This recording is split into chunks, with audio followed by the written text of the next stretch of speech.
Hello, everybody. Chris Landry here for another edition of Chris Landry on Football, and want to tackle something that, quite frankly, was brought up in an interview that I did with a longtime friend Bill King, who does a great college football show daily. You can catch online. You can follow him on Twitter at Billy's King.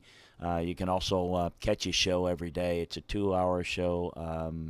And a great show. I think 3-hour show actually in the morning, every morning on WNSR in Nashville. And, you asked me a question on this show. I join him every Thursday.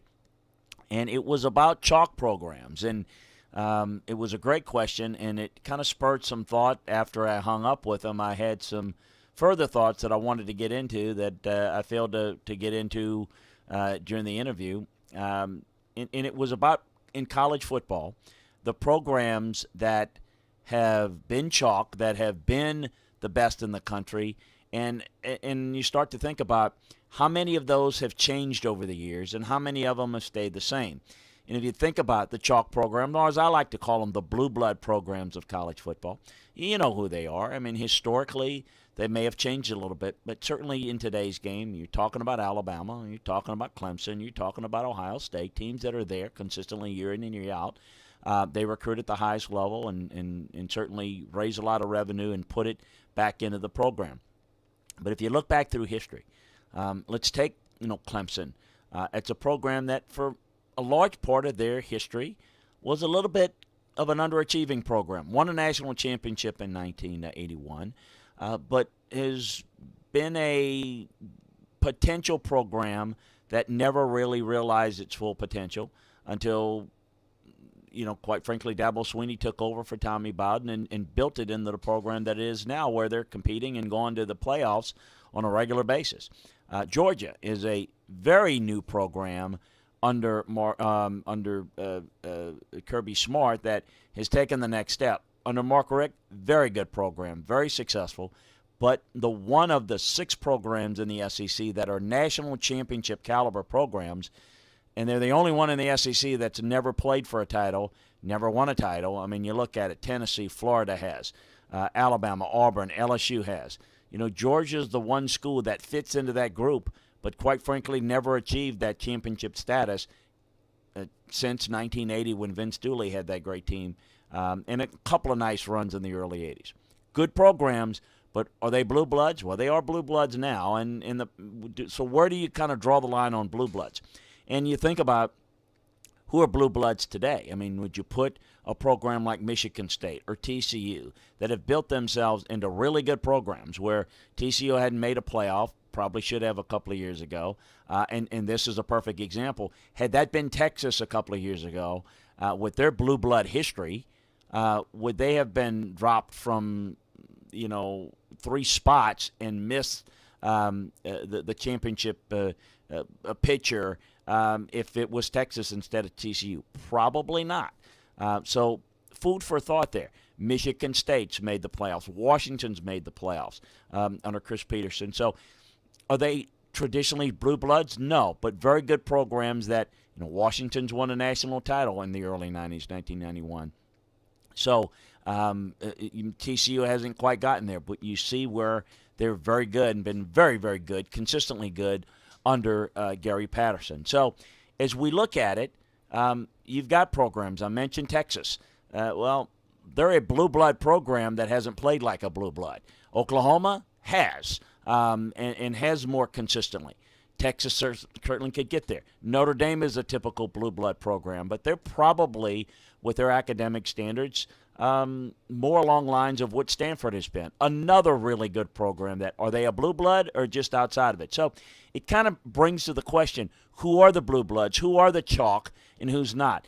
In essence, you can cut the chalk line, pardon the pun, after 1 or 2 or 3, and if you're doing that, then you've got Alabama, you've got Clemson, you've got Ohio State, and then everybody else, I guess, is not chalk. If you want to take it down to programs that are really good, that have a really good chance to be in the national picture, I think that there's a lot more programs that can. But there are programs that used to be really good that you definitely would call blue blood programs, like Nebraska, that's fallen out of that blue blood status. And I would say that Nebraska's, maybe Ames should be where Wisconsin's is right now. So I think it's interesting to look at and say that when we consider the Blue Bloods, we consider the best programs. They're the ones that have obviously the resources, but they have the history, and they do, from a recruiting standpoint, the best job, and then a development standpoint, the coaching, to get that program to be the most consistent at the highest level, playing at a championship level on a year-in, year-out basis. A lot of teams do it for a year or two. Can you do it consistently? That's the key, and that's something that really determines how you think of a program, be it a blue blood or slightly below. If you think about those programs, the one thing they have in common is they have consistent coaching and really good coaching. LSU, my alma mater, is a program that was always a potential program. And I can remember when working on Bill Belichick's staff with Nick Saban, conversations Nick and I had about the LSU program. And this is a little bit of maybe an interesting situation in that Nick was once interested in that LSU job. I recommended him for the job back when LSU hired Jared Donato. After that, Nick wasn't particularly interested in the job and had to be talked into it. And fortunately for he and LSU, he kind of turned that program around. But he had to be convinced and shown that per capita, Louisiana puts in the most players in college football than any. And so I think that is an example, much like Clemson, of a program that became an elite blue blood program. Now, has it been as good since Nick Saban left LSU? No, it hasn't. Les Miles won a national title early, where a lot of the Nick Saban pedigree and players were there. The program was still good under Les, not championship level, but good. Played in a championship game against Alabama, got beat, but again, very good level. It has slipped even further under Ed Orgeron, but do you classify him as a blue blood or not? Well, I think it depends upon where you want to make the line of delineation. I think they are, personally. And I think if you think about the teams that can win it, I think there is a stigma attached. And I think it does have an impact when you talk about voting. And you can say all you want about nobody has bias and objectivity. There's natural biases built in. When you have a perception of a program that it's a good program, but it's not been there before, versus one that's consistently been there, name brand, there's no doubt that carries a lot of weight. It carries a lot of weight with the public. It definitely carries a lot of weight with the media. But I think it does carry some weight inside the boardroom when they start making decisions on who to vote into the playoffs. It is college football. It's the best regular season in all of sports. Every week is a playoff. But with that, you've got a selection process that's different. I know you have it in college basketball as well and other NCAA sports, but it's a broader group of teams. We've got such a small group of teams to be selected into the football playoffs that it really makes it difficult for everybody to get an equal and fair chance. So it's an interesting conversation. I don't know that we've solved anything here, but the reality is I think if you look back over history, there's some programs that were in the blue blood category that's moved out. There's some programs that have moved in. Take a program like USC. They've had definitely a blue blood program, but there have been periods in pockets of time where they've not been very successful. Alabama really struggled, until Gene Stallings came. They struggled a little bit before, and they struggled after until Nick Saban got there. Certainly Notre Dame has been successful, a definite blue blood, but again, different standards, more difficult to get into that national championship picture, tougher schedule, whatnot. So I think it is really interesting to kind of look into the whole process of blue bloods, the chalk programs, and ones that are not. I think it is difficult for a team to climb that ladder. I think it's difficult, like, say, for a Kansas State, that under Bill Snyder, that took one of the worst programs in college football history and built it in, it did nothing, and then built it in a really solid program and came close to being in the BCS game several years ago in the 90s, but didn't do it.